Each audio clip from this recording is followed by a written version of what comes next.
Je suis Salimata Diallo. Je suis partie de la Côte d'Ivoire en 2002, quand la guerre avait commencé. De la Côte d'Ivoire, je suis allée en Tunisie. Je suis restée en Tunisie pendant 8 mois. Après 8 mois, j'ai pu avoir la pirogue pour pouvoir venir en Italie. Et après, je me suis retrouvée maintenant en France ici. Mais dans le bateau, c'était pas facile. On était 43 personnes. J'étais la seule femme. Et ça a été très difficile pour moi, sans voir ma famille, sans voir mes enfants. Et j'avais presque perdu tous mes parents. Mon père était décédé, ma petite soeur était décédée après moi. Et c'était dur, quoi. Après, c'était ma grande fille, Néné, qui avait 24 ans. Elle est décédée aussi. Ça a été dur. Comme il n'y avait pas d'autres choses à faire, j'étais obligée de rester, continuer mon chemin de l'aventure. Et actuellement, je suis en France. Ça fait 5 ans que je suis ici. Combien de temps a duré la traversée dans la pirogue? La pirogue, on a commencé à 2 heures du matin.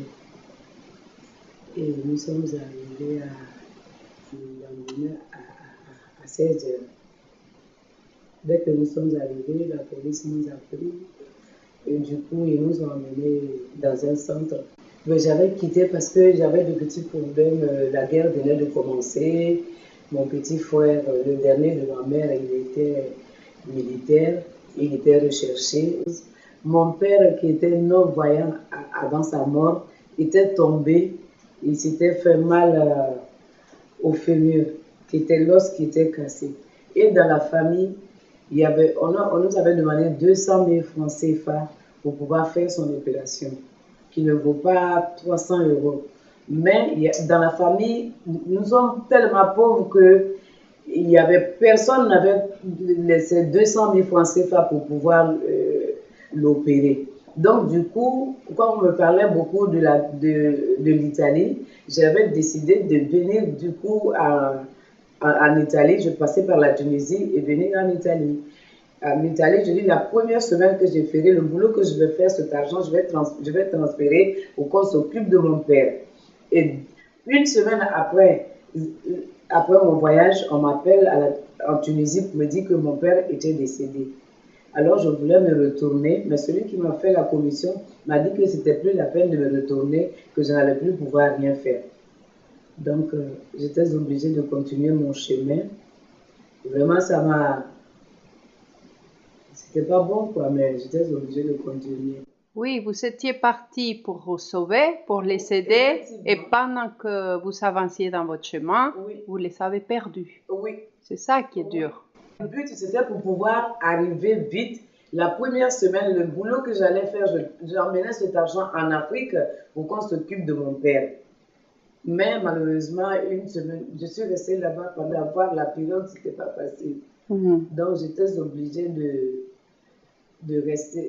continuer mon chemin, quoi. Je n'avais pas pu sauver mon père. C'est ça. Mais quand on était dans la pirogue, en venant aussi, j'ai eu le mal de mer. Mais c'était une pirogue, l'eau jaillissait sur nous. Donc on était obligé d'avaler un peu sans se rendre compte. Au moment où j'avais tellement vomi que j'étais devenue faible. Mais quand je vomissais, les jeunes arabes avec qui j'étais dans la pirogue, ils attrapaient derrière mon habit et ils me disaient: Hé, Adja, faut pas tomber dans l'eau, ne tombe pas dans l'eau. Donc j'ai vomi. Et vous m'avez dit que le passeur, celui de bateau, il vous a choisi que vous comme femme, Oui. Pas les autres. Non, les autres femmes, il a dit non. Il a dit: Adja, vous êtes sage, vous allez partir. Mais il y avait des femmes nigériennes, il n'avait pas voulu les prendre. Il a dit que toi, tu vas partir avec ce groupe. Voilà, c'était à vous de partir. Oui.